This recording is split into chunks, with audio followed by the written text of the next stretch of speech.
So it don't look like much is going on, not like there's a European international tournament or anything. And that's why I'm back on the channel. In today's video, I'm going to be giving my best England 11. Quick and friendly reminder, this is very opinion based, so I don't want everyone crying in the comment section saying, oh, you put this player over this player. It is what it is. It's my opinion. Now, first things first, let me get one thing straight. I'm not in any way remotely happy with the squad that we've taken this year. I think we've missed some key players that would have helped us. I think we're absolutely stupid not to take James Ward-Prowse. He's one of the best midfielders that we could have taken. He's a set-piece specialist. What's the point in taking Grealish, who's going to draw fouls, if we can't do anything with the free kicks and corners that we're going to win from them? Obviously not fouls for corners, but the free kicks mainly.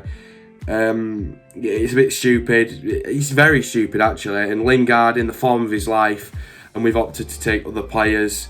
It's just disappointing, and it's probably why people are being quite harsh on Southgate and asking or wanting another man in charge. So I'll obviously give the best 11 with the team that's been taken, because it's not like I can include Ward-Prowse like I would. But there's some players that I really don't think they belong in this team. Not going to mention any names or anything. Let's crack on and let's get on with this best England 11. So I'm making this video knowing what the rest of the team is, but the goalkeeper is a position that I always kind of pivot on, because I know who I don't want in net, and that's Ramsdale or Pickford. Now let me explain. Pickford's been far too inconsistent the past few years. I think he's made quite a few mistakes.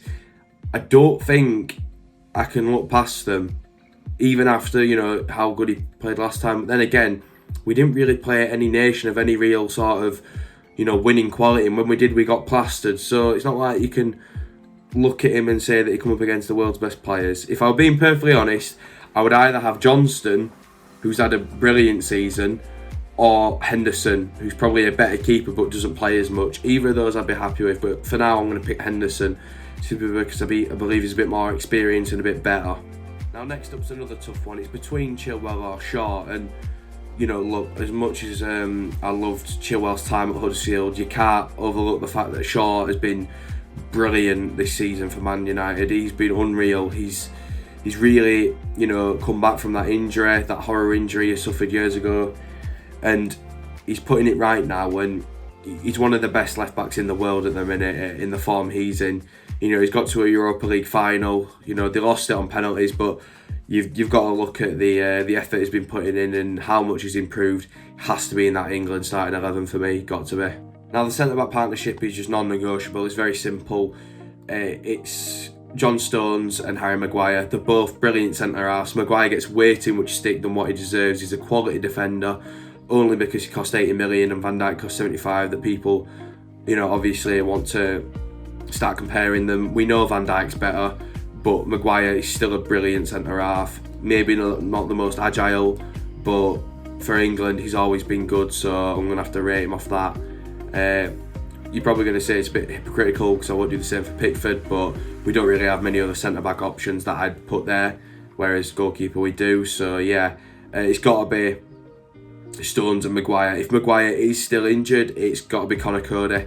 Very good ball-playing centre-half. Don't want to hear none of this Ben White or Tyrone Mings. Cody is the man to go with if Maguire is not fit to do so. I think what I've picked for right-back is going to shock quite a lot of people, and it is indeed Reece James. I mean, the guy's played in the EFL, got experience in the lower leagues, worked his way back, to Chelsea, into playing games under Chelsea, which is obviously big, and a lot of lone players never do. And he's established himself in that team as one of the better players. And look, he's just won a Champions League final. The kid is going to be over the moon. He is playing fantastic football. He's sort of probably the better all-round fullback. I mean, Walker is very, very quick, but he's not as disciplined for England. And I found last time he made a couple of defensive errors. Maybe playing centre-half wasn't the best idea, but that's obviously something that we've got to look at. And I think James is just a better option at the minute. It's going to be a very young team from if I could pick, but I think we just need that quality, and James can give us that. He's very all-rounded as a fullback, and I think that is what we need. So next is the midfield. Now I'm unsure what formation we will play, but we're going to sort of treat it as if it'd be a 4-3-3. So the midfield three I'd pick is going to be Declan Rice at holding. He has to start. It's simple. He's the best holding mid we've got. Henderson's not even fit. I fully agree with what Roy Keane's saying about having him around the squad. What's the point if he's not fully fit? And Liverpool have not played great at all this season. Yes, they finished third, but they lost at home to Burnley and Brighton, and they've been very unorganised without Van Dijk, and that's hence part of the reason why I disagreed with even looking at taking Trent, because they've had bad seasons and they've not been disciplined without Van Dijk, and without Van Dijk Liverpool have crumbled, and we've got to look at that. I think it's really important, and I think Rice deserves that holding mid role alongside Jude Bellingham and Mason Mount. In my honest opinion, I think that is the best midfield three. If Foden can play midfield, if he is to, I'd probably choose Foden over Bellingham, and have Bellingham more on a rotation basis through the bench. But for now, we've taken Foden as a forward, so we'll just say midfield three of Declan Rice, Mason Mount and Jude Bellingham. There's no discussion for Mount. Mount's got to be in there. Bellingham, I can interchange with Foden, but Mount has got to start. He's had a brilliant season. His effort levels for Chelsea have been absolutely phenomenal this season. The guy's putting effort left, right and centre, winning the Champions League, such a young age. He's a very, very good player, and we'd be stupid not to start him. Now, next up is obviously the biggest part of the team. I think these players that we pick in these positions will make or break it for us. I think the rest of the team, it's interchangeable. There's players who can play every role and that, but this is the three players that matter, that do the business, that score the goals. And left wing, I must admit, I wasn't a massive fan of him in the past years, but I have to stand by Jack Grealish. He has to start. Look, Rashford's a great player, an amazing human being, and what he's done this year, on and off the pitch, has been magnificent. But Grealish is unplayable, and I think for England he'd be brilliant. He's got rapid, quick feet, and I think in that left wing role we've got to start Jack. And he'll draw fouls, he'll draw players out. He's just that agile and that unpredictable on the ball. You've got to take him in, and I think his finishing as well is something that obviously is massive. Now, looking at the right wing spot, probably, if I'm being honest, I'd put Phil Foden there. As much as I'd like to put Sterling, Foden has been unreal this season, and I think I'm going for a young squad here, but I can't look past Foden's vision. His vision, his passing, everything this season has been absolutely unreal. The kid is a generational talent, and he's got to start for me. If that means dropping into midfield, so be it. But for now, we've taken him as an attacker, so he'll be on the other wing for me. Obviously, meaning that Sterling and Rashford would be on the bench, which wouldn't be such a bad thing, because at least this time we'd have options off the bench instead of bringing players that aren't really that up to speed with it. This time we've got some of our best players maybe on the bench, but I'd be starting Foden and Grealish on the wings. Now, obviously, the striker, the main man of the team for some people, the goal scorer, there's no other man than Harry Kane. It has to be Harry Kane.